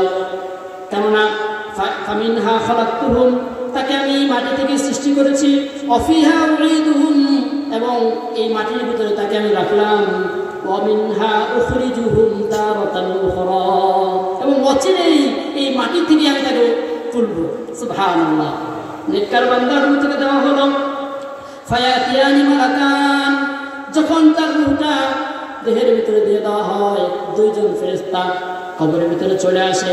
ফায়াজিলিসানিহি, তারপরে 2 জন ফেরেশতা তাকে সোজা করে বসায়। ফায়াকুলান লাহু, তারপর তাকে বলে, মান রাব্বুক, তোমার রব কে? আমাদের রব কে? ইমানদার ব্যক্তিকে যখন প্রশ্ন করা হয় মান রাব্বুক, ইমানদার ব্যক্তি সঙ্গে সঙ্গে বলে ফায়াকুলু রাব্বি আল্লাহ, ইমানদার ব্যক্তি সঙ্গে সঙ্গে বলে আমার রব আল্লাহ। সুবহানাল্লাহ। আল্লাহ আমার রব, ওই রবই আমার সব, আল্লাহ আমার রব, ওই রবি আমার সব, দমে দমে তনু মনে তারি অনুভব, দমে দমে তনু মনে তারি অনুভব, আল্লাহ আমার রব, ওই রবি আমার সব। তোমার দুনিয়াতে আমি যেদিকে তাকাই, অথই নিয়ামতে ডুবে আছি সবাই, তোমার দুনিয়াতে আমি যেদিকে তাকাই, অথই নিয়ামতে ডুবে আছি সবাই। পাখালির কণ্ঠে শুনি তাসবিহ কলরব, তাসবিহ কলরব, আল্লাহ আমার রব, ওই রবি আমার সব। শুধুমাত্র রব বললেই হবে না, পৃথিবীতে আমরা স্বীকার করে নিয়েছি আল্লাহ আমাদের রব, কিন্তু এই কথার উপর অটল থাকতে হবে, ইস্তিকামাত থাকতে হবে। আল্লাহ পাক রব্বুল আলামিন সূরাতুল ফুসিলাত, যাকে হামিম আস-সাজদা বলা হয়, এই সূরার 30 নম্বর আয়াতে আল্লাহ বলেন, ইন্নাল্লাযীনা ক্বালু রাব্বুনাল্লাহ, ইন্নাল্লাযীনা ক্বালু রাব্বুনাল্লাহ, আল্লাহ বললেন নিশ্চয় যারা বলে আমাদের রব আল্লাহ, বলেন আমাদের রবকে। সুম্মা ইসতাকামু, এরপর এই কথার উপর যারা ইস্তিকামাত থাকে, স্থির থাকে, অটল থাকে, তাতানাজ্জালু আলাইহিমুল মালায়েকা, আল্লাহ পাক রব্বুল আলামিন তাদের কাছে ফেরেশতা নাযিল করে দেয়। ফেরেশতারা এসে ওই বান্দাকে মনে সান্ত্বনা দেয়, বলেন আল্লাহ তাখাফু, কখনো ভয় পাবে না, ওয়ালা তাহসানু, কখনো চিন্তিত হবে না, ওয়াবশিরু বিল জান্নাহ, তুমি জান্নাতের সুসংবাদ গ্রহণ করবে। সুবহানাল্লাহ। তাহলে আমরা বললাম আল্লাহ আমাদের রব, এর উপর আমরা সবাই ইস্তেকাম থাকতে পারবো ইনশাআল্লাহ। এখন এই যে আল্লাহ আমাদের রব বললাম, এটা বলার অর্থ হলো 6টা। কয়টা? আল্লাহ পাক রব্বুল আলামিন আপনাকে আমাকে আদম আলাইহিস সালামকে সৃষ্টি করার পর, সৃষ্টি করার আগে যখন সবার রূহকে আল্লাহ তাআলা সৃষ্টি করেছেন, এই রূহদের মধ্যে একটা কনফারেন্স করেছিলেন। এই যে জনসভা হয়, ওয়াজ মাহফিল হয়, এখানে মানুষরা আসলে সেটার নাম হয় জনসভা। আল্লাহ তাআলা এরকম একটা রূহ সভা করেছিলেন। কি সভা? রূহ সভা। এই রূহ সভাতে আল্লাহ তাআলা আমাদের সবাইকে সামনে রেখে সেই দিন বলেছিলেন, আলাস্তু বিরব্বিকুম, আমি কি তোমাদের রব নই? আল্লাহ কি বলেছেন?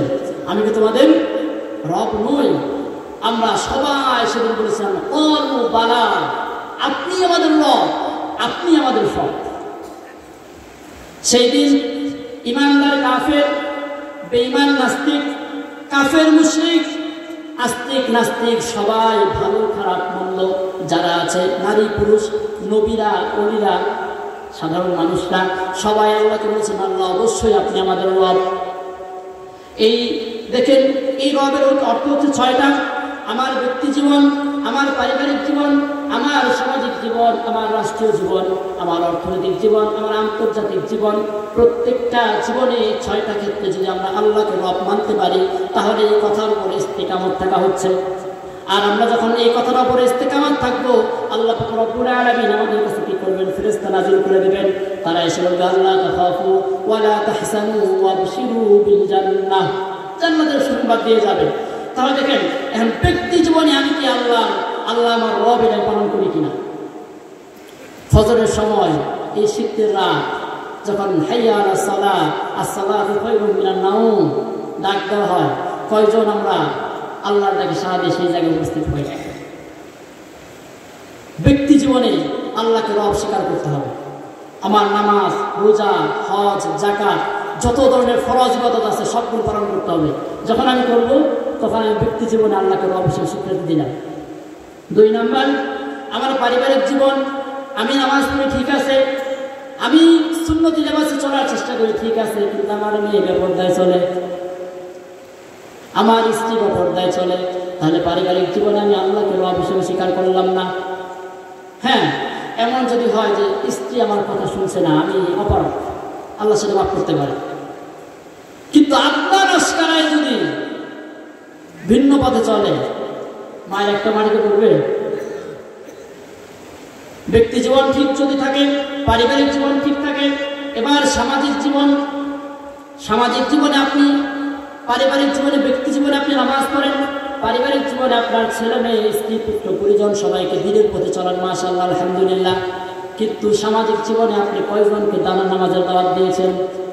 সামাজিক জীবনে কয়জনকে মানুষকে ভালো কাজের কথা বলছেন, মন্দ কাজ থেকে বিরত থাকতে বলছেন? আল্লাহ জিজ্ঞেস করবেন, আলাস্তু বিরব্বিকুম, আমি কি তোমাদের রব নই? সামাজিক জীবনে মানুষদেরকে দ্বীনের পথে রাখতে হবে, নামাজের কথা বলতে হবে, ভালো কথা বলতে হবে, মন্দ কাজ থেকে ফিরিয়ে রাখতে হবে। যদি করতে পারি, তাহলে আমি সামাজিক জীবনে আল্লাহকে রব হিসেবে স্বীকৃতি দিলাম। এবার আসেন রাষ্ট্রীয় জীবন। রাষ্ট্রীয় জীবনে আল্লাহকে মানার দরকার আছে না নাই? রাষ্ট্রীয় জীবনে ভালো, সৎ, আল্লাহওয়ালা, আমরা সবার মনে যদি তামান্না থাকে, এই আমার দেশ একদিন আল কোরআন এবং হাদিস অনুযায়ী পরিচালিত হোক, এটা আমরা চাইতে চাই না। যদি এই তামান্না থাকে, সেই চেষ্টা করি, তাহলে রাষ্ট্রীয় জীবনে আপনি আল্লাহকে মানবেন। অর্থনৈতিক জীবন, অর্থনৈতিক জীবনে আমরা এখানে যারা আছি, বুকে হাতে মনে হয় না কেউ বলতে পারবো যে আমরা সুদ থেকে পয়সা আছি। তাহলে অর্থনৈতিক জীবনে আমরা আল্লাহকে মানলাম, আল্লাহকে অবশ্যই স্বীকৃতি দিলাম। আমি প্রত্যক্ষ বা পরোক্ষভাবে আমরা সবাই বিষ বাষ্পের সাথে ওতপ্রোতভাবে জড়িয়ে গেছি। এই সুদ থেকে বেঁচে থাকতে হবে। সুদ, ঘুষ, এই ধরনের কাজ যেগুলো আল্লাহ নিষেধ করেছেন, অর্থনৈতিক জীবন থেকে যদি আমরা এগুলো পালন করতে পারি, তাহলে আমরা অর্থনৈতিক জীবনে আল্লাহকে রব হিসেবে স্বীকার করলাম। এবার সর্বশেষ আন্তর্জাতিক জীবনে, আন্তর্জাতিকভাবে যদি আমার ইসলামকে, আমার আল্লাহকে, আমার হাবিব, আমার রাসূলকে যদি কেউ কটূক্তি করে, অপমান করে, তাহলে আমার প্রতিবাদের দরকার আছে না নাই? এই প্রতিবাদগুলো করতে হবে। যদি আমি করি, তাহলে আমি কি করলাম? এই আল্লাহকে যে ওই রূহের জগতে স্বীকার করতে দিয়ে আসছিলাম, বালা, আল্লাহ আপনি আমাদের রব, আপনি আমাদের সব, তাহলে সেটা পালন করা হলো। এখন নিজের প্রশ্ন করে আমি কতটুকু মানি। এরপর আল্লাহ পাক রব্বুল আলামিন ওই 2 ফেরেশতা তাদেরকে কবরে পাঠিয়ে দিয়েছেন। প্রথম প্রশ্ন, মান রব্বুক, তোমার রবকে। দ্বিতীয় প্রশ্ন করবে, মা দীনুক, তোমার দিন কি? ইমানদার ব্যক্তি ফায়াকুলু দীনি আল ইসলাম, ইমানদার ব্যক্তি সঙ্গে সঙ্গে প্রশ্ন দেবে, আমার দিন হলো, আমার ধর্ম হলো ইসলাম। সুবহানাল্লাহ। এরপর ফেরেশতা 2 জন বলবেন, মা হাযার রাজুল আল্লাযী বুইসা ফীকুম, আল্লাহর হাবিবকে দেখায় দেখায় বলবেন, এই ব্যক্তিকে চিনো নাকি, যাকে তোমাদের মধ্যে প্রেরণ করা হয়েছিল? লোকে সঙ্গে সঙ্গে ইমানদার ব্যক্তি বলবেন হাযা রাসূলুল্লাহ সাল্লাল্লাহু আলাইহি ওয়াসাল্লাম। ইমানদার ব্যক্তি সবগুলো প্রশ্ন করে দিতে পারবে।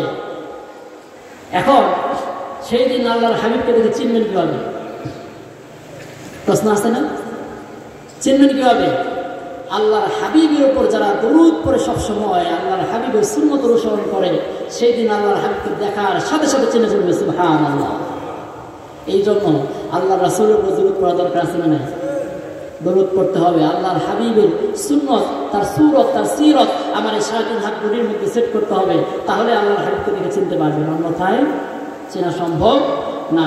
ফেরেশতারা খুশি হয়ে যাবে, ওয়েলকাম জানাবে, কংগ্রাচুলেশন করবে, তাকে বলবে মারহাবান, আপনি তো পারছেন। এখন বলেন ইমানদার ব্যক্তির জন্য কবরে কয়টা প্রশ্ন? কয়টা? 3টা, 4টা? ইমানদারের প্রশ্ন কয়টা? 3টা প্রশ্ন হয়েছে। 4 নম্বর প্রশ্ন করবে মা ইলমুক।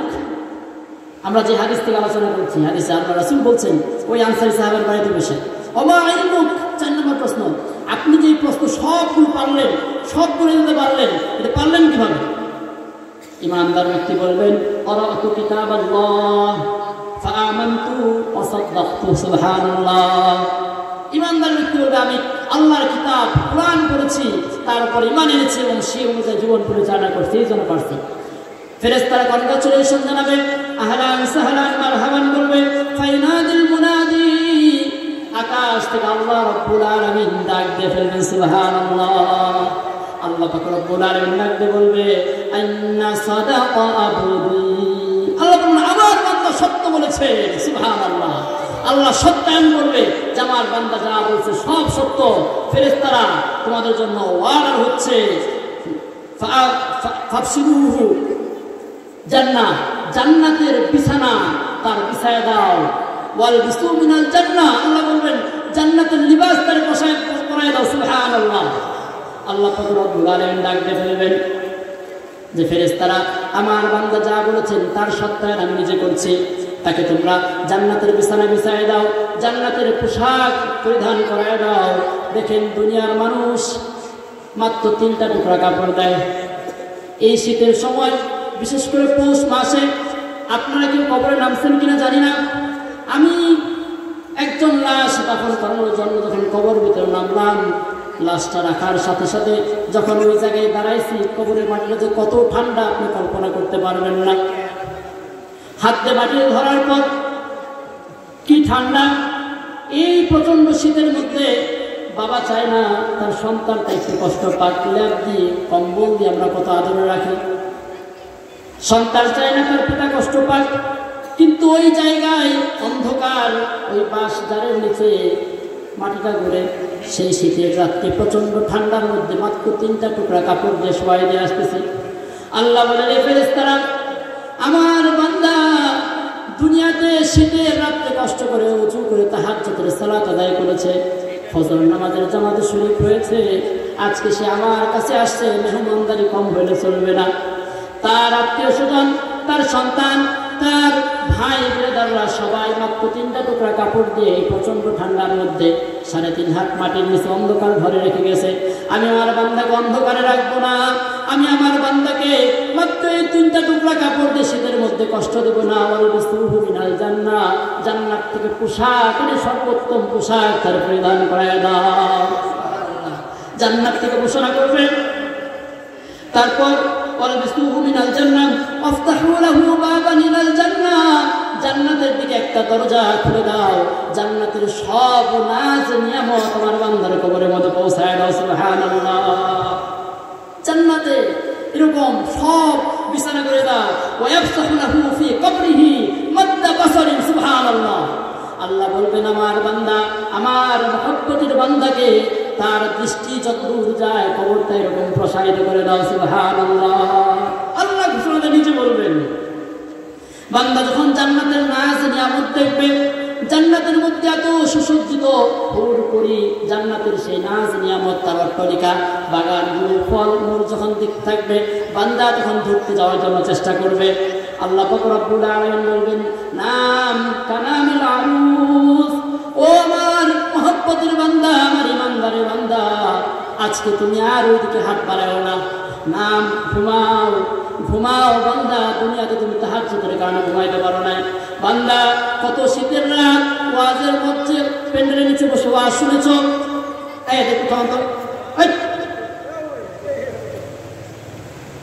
ওয়াজের মঞ্চে ওয়াজের প্যান্ডেলে কত শীতের রাত বসে বসে কাটাইছো। এই বান্দা ঘুমাইতে পারে না, এই বান্দা নাম, তুমি ঘুমাও। কানামিল আরুস, যেরকম নতুন বর তার নতুন বউকে নিয়ে বাসর রাতে ঘুমায় যায়, বাবা মা থেকে শুরু করে আত্মীয় স্বজন কেউ তাকে ডিস্টার্ব করে না, এমন একটা পরিবেশে কানামিল আরুস নব বর যেমন ঘুমিয়ে যায়, এমন তুমি একটা ঘুম দাও। সুবহানাল্লাহ। আল্লাহ তাআলা সেদিন ডাক দিয়ে বলবেন এরকম করে ঘুমায় যাও। এরপর বান্দা যখন এরকম প্রস্তুতি নেবেন, আল্লাহর হাবিব তারপর বলছেন ইয়াতিয়ানিহি রাজুলুন হাসানুল ওয়াজহি, তার কাছে একজন ব্যক্তি আসবে, তার চেহারা এত সুন্দর, সুশ্রী অবস্থায়, সুন্দর পোশাক পরিহিত, তার গায়ে থেকে এত সুন্দর সুঘ্রাণ বের হবে, এই সুঘ্রাণে তার পুরো কবরস্থানটা মাতোয়ারা হয়ে যাবে। সুবহানাল্লাহ। এমন একটা ব্যক্তি যখন আসবে, আসার পরে দেখার পরে ইমানদার ব্যক্তি বলবে মান আনতা, আপনি কে? আপনার চেহারাটাই সাক্ষ্য দিচ্ছে যে আপনি কত সুখবর নিয়ে আসছেন আমার জন্য। সুবহানাল্লাহ। তখন ওই ব্যক্তি বলবে আনা আমালুকা সালিহ, আমি হচ্ছে তোমার নেক আমল। আজকে তোমার সন্তানরা তোমার সাথে নাই, আজকে তোমার প্রাণের স্ত্রী তোমার সাথে নাই, আজকে তোমার সেই রাত বিরাতের আড্ডা দেওয়ার বন্ধুরা তোমার সাথে নাই, আজকে তোমার খেলার সাথীরা নাই, পৃথিবীর কেউ তোমার সাথে নাই, সবাই তোমাকে অন্ধকার কবরে রেখে চলে গিয়েছে। আমি তোমার নেক আমল আমি তোমাকে রেখে যাচ্ছি না, আমি তোমার সাথে কবরে আসি, হাসরে আসি, মিজানে আসি, সমস্ত সিরাত পার করে দিয়ে জান্নাতুল ফিরদাউসে পৌঁছায় দিয়ে আমি আমার বাড়িতে যাবো। সুবহানাল্লাহ। সেই দিন চলে আসবে। আল্লাহ পাক রব্বুল আলামিন যখন ওই বান্দা তখন বলবে রব্বি আকিমিস সাআহ, ওই বান্দা তখন ডাকতে বলবে হে আল্লাহ আপনি কিয়ামত কায়েম করে দেন। রব্বি আকিমিস সাআহ, কিয়ামত কায়েম করে দেন। ইরজি ইলা আহলি ওয়া মালি, ওই বান্দা তখন বলবে আল্লাহ কিয়ামত কায়েম করেন, আমি আমার পরিবার পরিজনের সাথে দেখা করতে চাই। আল্লাহ বলবে না না না, তুমি ঘুমাও। নাম তানামুল আরুস, নববর যখন তার নতুন বউকে নিয়ে একটা ঘুম দেয়, তুমি এরকম একটা ঘুম দাও, তোমার এই ঘুম ইসরাফিলের সিংহার আওয়াজ ছাড়া আর কেউ ভাঙাবে না। সুবহানাল্লাহ। এবার আসি, আমরা আল্লাহর কাছে চাই আল্লাহ যেন আমাদের শেষ ফয়সালা এমন করে দেবে না। আমি আল্লাহ আমাদের কাছেও যেন হাজার হাজার ফেরেশতারা আমাদেরকে হালাল সাহালান মারহাবান জানায়া এই গুরুস্থান পর্যন্ত পৌঁছায় দেবে না। আমি আল্লাহ আমাদের নেক আমলগুলো যেন আমাদের কাছে এরকম উত্তম চেহারা নিয়ে এসে আমাদের কাছে অঙ্গীকার দেয়, আমাদের সাথে কবর, হাসর, মিজান, সিরাত, ফুসরাত পার করে দিয়ে জান্নাতুল ফিরদাউসে পৌঁছায় দেবে না। আমি এবার বদকার বান্দা যারা দুনিয়াতে আল্লাহর হুকুম মানে না, নামাজ কালাম করে না, ইসলামের বিরোধিতা সবসময় করে, ইসলাম যেখানে আছে ওইখানে তারা রাজি আছে, এরকম ব্যক্তিদের কাছে আসবে রাজনীতি আসবে না? আসবে?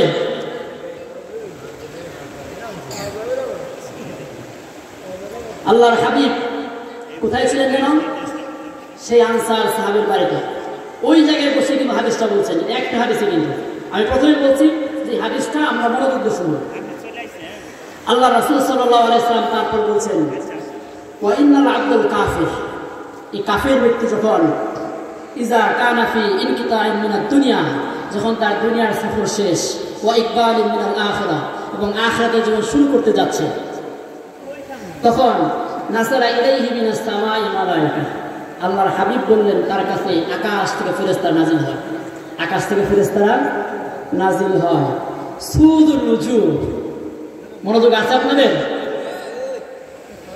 মানুষের একজনের চেহারা যত ভয়ঙ্কর হতে পারে এমন ভয়ঙ্কর আকৃতির চেহারাগুলো নাজিল হয়। নাউযুবিল্লাহ। ইমানদারের কাছে আসছে রব্বিদুল উজু, আর কাফেরদের কাছে আসবে কি? সুদুল উজু মাআহুল মাসুর, তাদের কাছে জাহান্নামের দুর্গন্ধযুক্ত কিছু সালার চট থাকবে, এগুলো নিয়ে তারা আসবে। আসার পর ফায়াজিলসুনা মিনহু মাদ্দাল বাসার, এই ভয়ঙ্কর আকৃতির ফেরেশতারা ওই ব্যক্তির চেহারা যতদূর, দৃষ্টি যতদূর যায় এরকম দৃষ্টিসীমা পর্যন্ত এই ফেরেশতাগুলো জাহান্নামের দুর্গন্ধযুক্ত চট নিয়ে সালা নিয়ে বসে যায়। সুম্মা ইয়াজিউ ইলাইহি মালাকুল মাউত, তারপর তার কাছে আসে মালাকুল মাউত আসে। এত ভয়ঙ্কর আকৃতি দেখার সাথে সাথে ওই পাপী ব্যক্তির পিলে চমকে যায়, আত্মাটা মনে হয় ফেটে যাবে, তার চোখগুলো ছানা বড়া হয়ে যায়। সে পালানোর চেষ্টা করে, এদিক সেদিক কোথায় যাবে, খামছায় এরকম করে ভাগার চেষ্টা করে। ভাগার কোনো পদ্ধতি আছে? চোখগুলো উল্টায় দেয়, এরকম অবুঝ মাংস এদিক সেদিক ছুটার জন্য চেষ্টা করে, কিন্তু ছুটার কোনো পদ্ধতি নাই। যখন চেষ্টা করে, এখন মালাকুল মউত এসে তার মাথার কাছে বসে যায়। এটা দেখার পরে সে আরো ভয় পেয়ে যায়। ভয় পেয়ে মালাকুল মউত তখন বলে, ইয়া আইয়াতুহান নাফসুল খাবিসা, হে পাপাত্মা, হে দুরাচারী আত্মা, উখরুজি ইলা রাব্বিকি সাখাতাম মির রাব্বিহি, তোমার তোর প্রভুর রাগের দিকে, গোসার দিকে বেরিয়ে আয়। যখন এই ওয়ার্ডারটা করে তখন ওই নিকার বান্দার মতো সঙ্গে সঙ্গে রুহটা বেরিয়ে আসে, স্মুথলি বেরিয়ে আসে। আল্লাহর হাবিব বললেন ফাতাফাররাকা, তখন সেই এই পাপী ব্যক্তির রুহটা দৌড়াদৌড়ি শুরু করে তার রুহের মধ্যে, দেহের মধ্যে। একবার হাতে যায়, একবার পায়ে যায়, একবার চোখে যায়, মুখে যায়, এরকম রুহটা যখন দৌড়ানো শুরু করে আবার আজরাইল ধমক দেয়, ইয়া আইয়াতুহান নাফসুল খাবিসা, বের হয়ে আয়। কিন্তু বের হয়ে আসে না। আজরাইল তখন একটা বাটি চালান দেয়। আমরা যে বাটি চালান বুঝিনি, চিরুনি অভিযান চালায় মাঝে মাঝে র্যাবেরা, একটা চিরুনি অভিযান চালায়। এই অভিযানটা শুরু হয় আমাদের পায়ের বৃদ্ধাঙ্গুলি থেকে। এই অভিযান যখন বৃদ্ধাঙ্গুলি থেকে শুরু করে, তার পুরো দেহ থেকে প্রাণ রসটা সিক্ত করে আস্তে আস্তে উপর দিকে নিয়ে আসে। পাপী বান্দা চিৎকারে কষ্টে সে মূর্ছা যাওয়ার মতো অবস্থা হয়ে যায়। বলা হয়েছে একটা ছাগলকে যদি জবাই না দিয়ে তার শরীর থেকে চামড়াগুলো যদি টেনে টেনে খোলা হয় কত কষ্ট হবে, এর চেয়েও 100 গুণ বেশি কষ্ট দিয়ে পাপীদের রুহটা সেখান থেকে বের করে নিয়ে আসে। আস্তে আস্তে এই পাপী ব্যক্তির রুহটা যখন সারা শরীর থেকে প্রাণ রসটা সিক্ত করে চিরুনি অভিযান পরিচালনা করে, মালাকুল মউত যখন নিয়ে আসে, মুখের কাছে আসে, আসার পর রুহটাকে আবার ধমক দিয়ে বের হয়। পাপী ব্যক্তির রুহ বের হয় না, খপ করে আজরাইল মুখ থেকে তার চানটা নিয়ে নেয়। ইমানদার ব্যক্তির রুহটা নাক দিয়ে বের হয় নিঃশ্বাসের সাথে, কিন্তু পাপী ব্যক্তি যখন মারা যায় তার রুহটা মুখ দিয়ে বের হয়। এই জন্য আমরা যখন নামাজের সিজদায় যাব, আমাদের দৃষ্টিটা কোন দিকে থাকে? নাকের দিকে। আল্লাহর কাছে মনে মনে এই দোয়া করা, আল্লাহ আমার রুহটা যেন শেষ নিঃশ্বাসটা যেন নাক দিয়ে বের হয়। আমিন। এই নিকৃষ্ট বার্তার পাপী ব্যক্তির রুহটা যখন বের হয়, বের হওয়ার পর মালাকুল মউত তার রুহটা সেকেন্ডের জন্য তার হাতে রাখে না, সঙ্গে সঙ্গে ওই জাহান্নাম থেকে আনা দুর্গন্ধযুক্ত ছালা চোখের মধ্যে পেঁচায় ফেলে। নেককার বান্দার রুহটা নিয়ে জান্নাতের ফেরেশতারা মারামারি কারাকারি শুরু করে, কিন্তু এই বদকার ব্যক্তির রুহটাকে সবাই কিভাবে দূরে ফেলা যায় সেই চেষ্টা করে। তার এই রুহ থেকে এমন দুর্গন্ধ বের হয়, হাদিসে পাকের মধ্যে আল্লাহর রাসূল বলেন, আসমানের নিচে জমিনের উপরে এমন দুর্গন্ধ পৃথিবীতে কোথাও খুঁজে পাওয়া যায় না। এই দুর্গন্ধযুক্ত রুহটা যখন উপরের দিকে উঠতে থাকে, যতগুলো দায়িত্বপ্রাপ্ত ফেরেশতারা আছে সবাই তখন সি সি করে ধিক্কার দেয়, কোন খারাপ ব্যক্তির রুহ তোমরা এই দিকটি নিয়ে যাচ্ছ, দুর্গন্ধ আমরা টিকতে পারছি না। অথচ নেককার বান্দার রুহটা যখন এই সফর করতেছিল, সবাই দোয়া করতেছিল, আস্তে আস্তে যখন আকাশের পানে চলে যায়, আল্লাহর হাবিব বলেন ফাস্তাফতিহ, তারা আকাশের দরজা খোলার জন্য চেষ্টা করে, বারবার নক করে যে এই আকাশের দরজাটা খোলো, তার জন্য দরজা খোলা হয় না।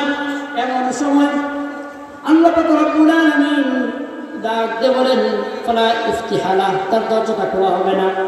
আল্লাহ রাসূল সাল্লাল্লাহু আলাইহি ওয়াসাল্লাম তখন একটা আয়াত বললেন, লা তুফাত্তিহু লাহুম আবওয়াবুস সামাই ওয়া লা ইয়াদখুলুনাল জান্নাহ হাত্তা ইয়ালিজাল জামু ফিল খিয়াত।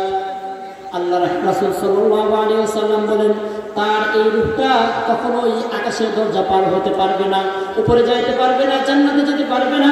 আল্লাহর হাবিব বললেন, সুয়ের ছিদ্র দিয়ে, সুয়ের পিছনে যে ছিদ্রটা আছে এই ছিদ্র দিয়ে যদি উটও প্রবেশ করে তারপরেও এই উট প্রবেশ করতে পারে, কিন্তু এই বদকার ব্যক্তি কখনো জান্নাতে যেতে পারবে না। এই আয়াতটা আল্লাহ রাসূল বললেন।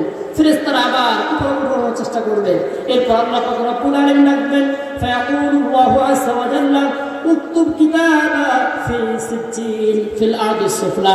আল্লাহ ডাকতে বলবেন, হে আমার ফেরেশতারা উপর উঠানোর চেষ্টা করো না, আমার এই বদকার বান্দার রূহটাকে তোমরা 7 তবক জমিনের নিচে সিজ্জিনে তার আমলনামাটা লিখে রাখো। নাউযুবিল্লাহ, তাকে উঠানো হবে না, তার আমলগুলো কোথায় রাখা হবে? নেককার বান্দার রূহ রাখা হলো ইল্লিয়িন, আর এই বদকারটা সিজ্জিন। এরপর আল্লাহর হাবিব সাল্লাল্লাহু আলাইহি ওয়াসাল্লাম আরেকটা আয়াত তেলাওয়াত করলেন, ওয়ামান ইউশরিক বিল্লাহি ফাকান্নামা খাররা মিনাস সামাই ফাতাখতাফুহু আত-তায়রু আও তাহবি বিহি আর-রিহু ফি মাকানিন সাহিক। আল্লাহর হাবিব বলেন, ওই ব্যক্তির আত্মাটা এমন যে আকাশ থেকে মনে হয় তাকে ছুঁড়ে ফেলে দেওয়া হলো, তারপর কোনো পাখি তাকে ছুঁড়ে নিয়ে গেল, অথবা বাতাসের তুলে সে হারায় গেল। এই বদকার ব্যক্তির রূহটা এমন হবে, নাউযুবিল্লাহ।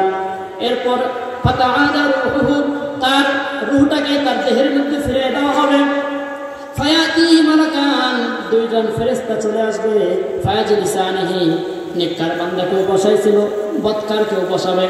বসানোর পর ফায়াকুলানি মান রাব্বুক, প্রশ্ন করবে তোর রবকে। নেককার বান্দা বলেছিল রব্বি আল্লাহ, কিন্তু এই বদকার বান্দার উত্তর হবে হা হা লা আদরি, হায় হায় কি হলো, আমার এই প্রশ্নের জবাব তো আমার জানা নাই। তারপর প্রশ্ন করবে আমা দীনুক, তোর দিন কি? ওই বদকার ব্যক্তি আমার উত্তর দিবে হা হা লা আদরি, আমি তো জানি না আমার দিন কি, আমার ধর্ম কি, আমার কিচ্ছু মনে নাই, আমি কিচ্ছু বলতে পারছি না। তারপর আল্লাহর হাবিবকে দেখায়া দুইজন ফেরেশতা বলবে মা হাযার রাজুলুল্লাযী বুইসা ফীকুম, এই ব্যক্তিটাকে যাকে তোমাদের কাছে প্রেরণ করা হয়েছিল। ওই ব্যক্তি আবার জবাব দিবে হা হা লা আদরি, আমার কিচ্ছু মনে নাই, কিচ্ছু জানি না। ফাইনাদুল মুনাদি, উপর থেকে আকাশ থেকে আসমান থেকে আল্লাহ তাআলা ডাক দিয়ে বলবেন ইন্নাকা ফিবা আবদি। আগে বলছিল ইন্না সাদাকা আবদি, আমার বান্দার কথা আমি সত্যায়ন করলাম, কিন্তু এবার আল্লাহ বলবেন আমার বান্দা মিথ্যাবাদী। এই যা বলছে মিথ্যা কথা, সে দুনিয়াতে সব পেয়েছিল, রবকে চিনেছিল, দিন সম্পর্কে জেনেছিল, আমার হাবিব সম্পর্কে জেনেছিল, জানার পরে সর্ব ছিল, সে ঘাট তারামে করে ওই দিকে সে যায় নাই, আজকে সে মিথ্যা কথা বলছে। ফাফরিশু লাহু মিনান নার, আল্লাহ পাক ডাক দিয়ে বলবেন তার জন্য জাহান্নামের আগুনের বিছানা বিছায় দাও। আফতাহু লাহু বাবান ইলান নার, তার কবরে জাহান্নাম থেকে একটা দরজা খুলে দাও। আল্লাহর কোরআনে বলেন লাহুম মিন জাহান্নামা মিহাদ, লাহুম মিন জাহান্নামা মিহাদ ওয়া মিন ফাওকিহিম গাওয়াস।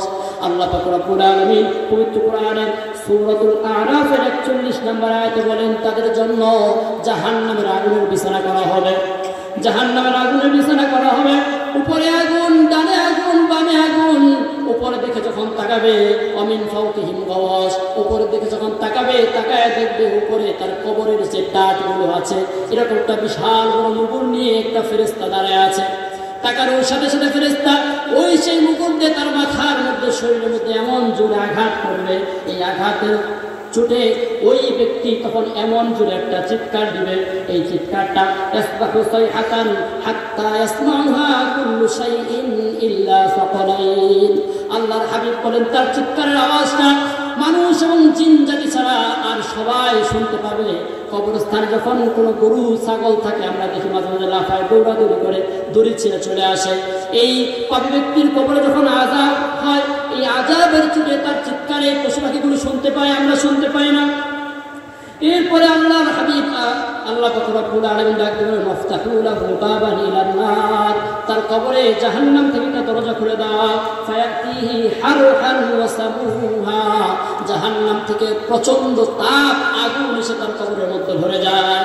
কবরে যখন চতুর্দিকে আগুন, কোনো দিকে তাকানোর জায়গা নাই, প্রচন্ড গরমে যখন বান্দা হাহুতাশ করতেছে, একটু জায়গা খোঁজার জন্য চেষ্টা করছে, ইন দ্য মিন টাইম ওয়ায়াদিকু আলাইহি কবরহু, তার কবরটা এরকম করে চাপতে থাকে। আল্লাহর হাবিব সাল্লাল্লাহু আলাইহি ওয়াসাল্লাম বলেন হাত্তা তাখতালিফা ফীহি আদলাইন, কবরটা এমনভাবে চাপ দিবে তার দুই পাঁজরের এক পাঁজরের হাড় আরেক পাঁজরের মধ্যে ঢুকে যাবে। নাউযুবিল্লাহ। এই পাপাচারী হওয়ার কারণে কিয়ামত পর্যন্ত তার কবরে এরকম শাস্তি চলতে থাকবে। এবং এরপর একজন ব্যক্তি আসবে কবিহুস সিয়াব। আগে আসছিল একজন নিকার সুন্দর চেহারা, এবার আসবে একটা ভয়ঙ্কর চেহারা আকৃতির একটা মানুষ আসবে প্রচন্ড দুর্গন্ধ নিয়ে। ফায়াকুলু মান আনতা, ওই ব্যক্তি বলবে আপনি কে? তো সম্মানিত উপস্থিতি, আমরা যে কথাটা বলছিলাম যে পাপী ব্যক্তির কবরেও তখন একজন লোক আসবে যার চেহারা খুব খারাপ, তাকে দেখে বলবে মান আনতা, আপনি কে? সে বলবে আনা আমাদের কাল খাবিস, আমি তোমার খারাপ আমল। তো আমরা যেন কবরে আমাদের নেক আমল নিয়ে যেতে পারি। আল্লাহ তাআলা আমাদের কবরে জিন্দেগিটা সুখময় করে দেখ, বলেন আমিন। আমিন। আল্লাহ রাসূল সাল্লাল্লাহু আলাইহি ওয়াসাল্লাম বলেছেন, আর কবরটা হচ্ছে মানুষের মরণের পরে যে মঞ্জিলগুলো আছে, এটা হচ্ছে প্রথম মঞ্জিল। যে ব্যক্তি এই মঞ্জিলে নাজাত পেয়ে যাবে, অন্যান্য মঞ্জিলগুলো তার জন্য আসান হয়ে যাবে। তো আমরা এই গুরুস্থানে যারা আছে তাদের জন্য দোয়া করব, নিজেদের কবর যেন আল্লাহ তাআলা নূরে নূরান্বিত করে দেন, কবরে আমাদের আমল নেক আমল চলে আসে সেই তৌফিক দান করেন। পাশাপাশি অনেকেই আমাকে আপনারা চেনেন, আপনাদের এই পাশের ঈদগাহ মাঠে আমি প্রায় 7 বছর ধরে ঈদের নামাজ পড়াচ্ছি। আমি যখন সেই ছাত্র মাস্টার্সে পড়ি, মাত্র ভর্তি হয়েছে, তখন থেকে আসছি। তো আমি এখানে আসার পরে আপনাদের মাঝে আসার পরে বিয়ে করলাম, চাকরি বাকরি হইলো, ছেলে হইলো। তো মাশাআল্লাহ, সবাই আমাদের জন্য দোয়া করবেন, আল্লাহ যেন আমাকে দিনের খাদেম হিসেবে কবুল করেন। পাশাপাশি আরেকটা কথা বলি, সেটি হচ্ছে আমার প্রথম ঈদগাহ মাঠে নামাজ পড়ানো আপনাদের এই জায়গায়। পাশাপাশি আমার জীবনের প্রথম মাহফিল আজকেরটা। আলহামদুলিল্লাহ, আপনারা ভালোবেসেছেন, দেখেছেন, এসেছি। তো দোয়া করবেন আল্লাহ যেন আমার দিনের জন্য কবুল করেন। আমিন। ওয়া আখিরু দাওয়ানা আলহামদুলিল্লাহি রাব্বিল আলামিন। আসসালামু আলাইকুম।